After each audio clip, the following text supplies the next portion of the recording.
This Baylor Athletic segment also brought to you by Richard Carr Motors, Buick GMC Cadillac, people you can count on. Grayson Grundhoefer, Sic'Em365.com. I'll let Craig dive into football here in a second, but Grayson, RayJ Dennis, it's official, is transferred in to Baylor. One of the top players available in the portal at any point during this process, not just, he was 18th and when the 17 other guys, committed, he jumped up to the top, but almost 20 points a game on average that you get at a RayJ Dennis, a really, really excellent replacement for losing Adam Flagler a day after that happened.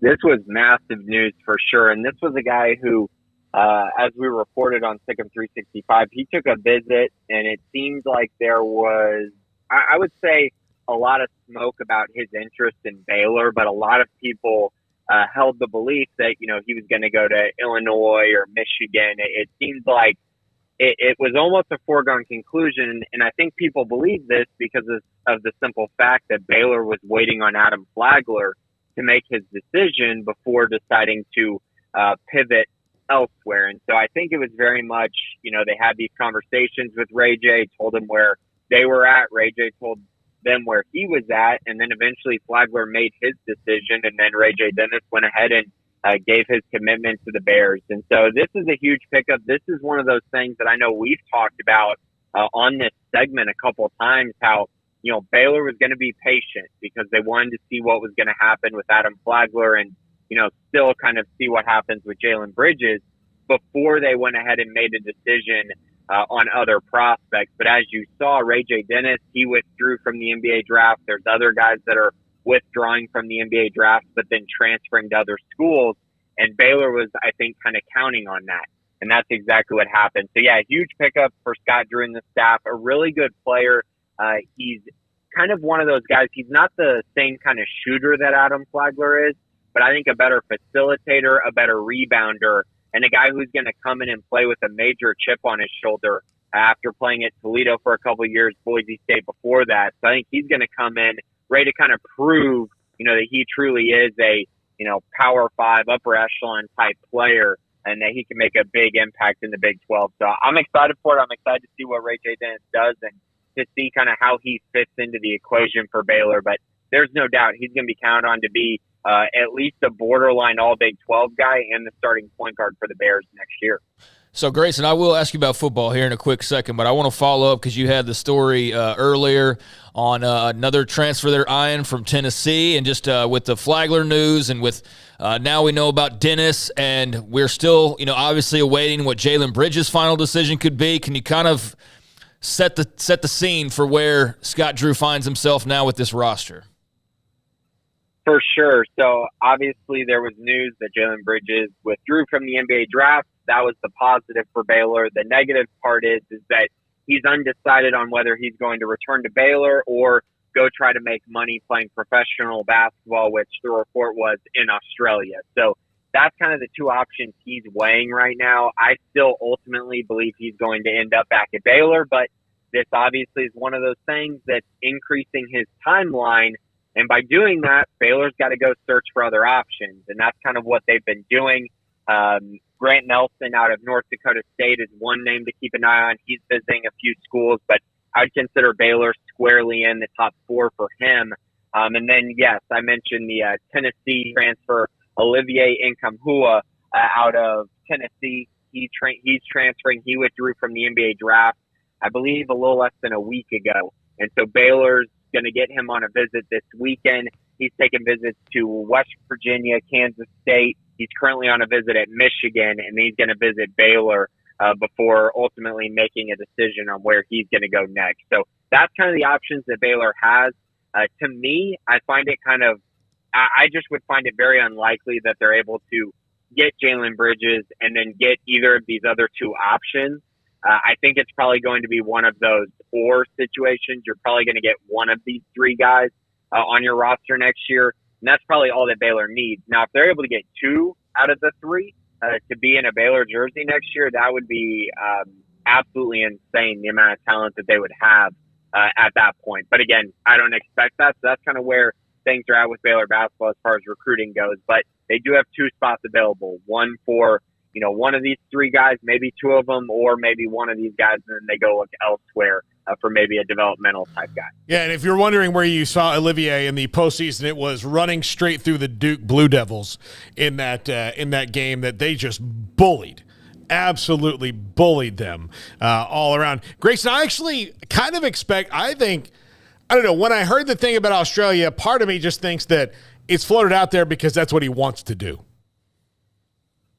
See, I kind of think the opposite. I think it's floated out there because maybe it's one of those things where it's a leverage tactic to try to maybe for NIL purposes, or maybe it's something where, I think it does create some leverage, right, for him a little bit. But I also think that it's one of those things where Jalen's got to do what's best for him as far as his future and his career going forward. Now, does he believe that he's going to develop into the best player he can be at Baylor, or does he believe that that's in Australia?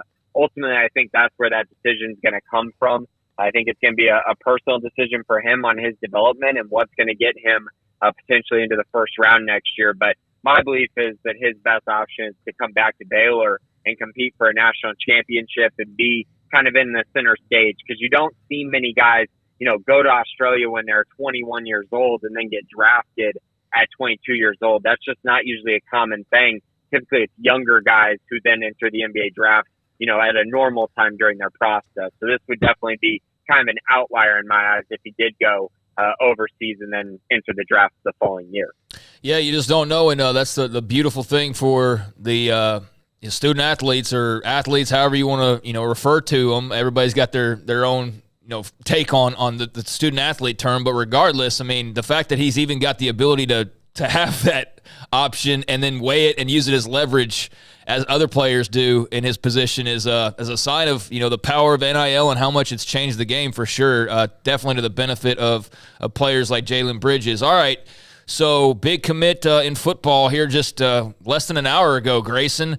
China Spring tight end, defensive end, Grayson Grimes announcing his commitment to Baylor, the 6th commit for the class of 2024. Fans are familiar with his father as well, but he's getting the spotlight this afternoon because it's his big commit. What are your thoughts on Grayson Grimes from China Spring staying close to home? I mean, it's one of those things where I don't think it's a huge surprise for anyone, Right. Obviously, because of his dad being the offensive coordinator for Baylor. So this was something that I feel like most people felt like was coming. It just was a matter of when, not if. And so he made that decision. He's going to take his official visit on June 16th, so that weekend. Baylor's got 3 official visits lined up starting next weekend, not this weekend. So, yeah, he'll be on the second one of those. But, yeah, a really interesting prospect because he's about 6'6", 240, 245 pounds already. He plays tight end. He plays defensive end at China Spring. He could play either at Baylor. He could also play offensive line. I mean, he already has great size. So you just kind of wonder, how much more does he grow? Because obviously his dad is a big person as well. So you're just kind of – it's one of those things where he's definitely a versatile athlete. You're just kind of projecting forward into what he could be. But I do know on his most recent visit to Baylor, I believe this was a couple months ago, he told me that it's kind of one of those things where Dave Aranda told him he can start at whatever position he wants. So when he can choose whichever spot he wants to start at. But what I also did hear is that Matthew Pallage really, really wants him on the defensive side of the ball. And Matthew Pallage, of course, the defense coordinator at Baylor. So that's huge praise, I think, as well. So it's going to be very interesting to kind of see how that plays out throughout his career. But anytime you get a big athlete, a big prospect like this, you got to feel really good about it, especially one that's as athletic as Grayson is. Grayson, what do you think he wants to do? If he had to pick right now, it was totally up to him, like you said at first. I think that right now I would guess he's probably leaning towards tight end to be coached by his dad and to play, the tight end position, which I do believe is the position that he maybe likes a little bit more. But I will say, when I've talked to him, he does seem kind of indifferent on which spot he plays. And I think he's still kind of growing into his body, growing into his frame, and kind of figuring out the defensive side more than the offensive side. And so I think after this year, we'll probably know more on which he favors, which he likes better, because I think he's going to have a really, really nice season for China Spring this year, and really show some people the kind of talent that he has on both sides of the ball.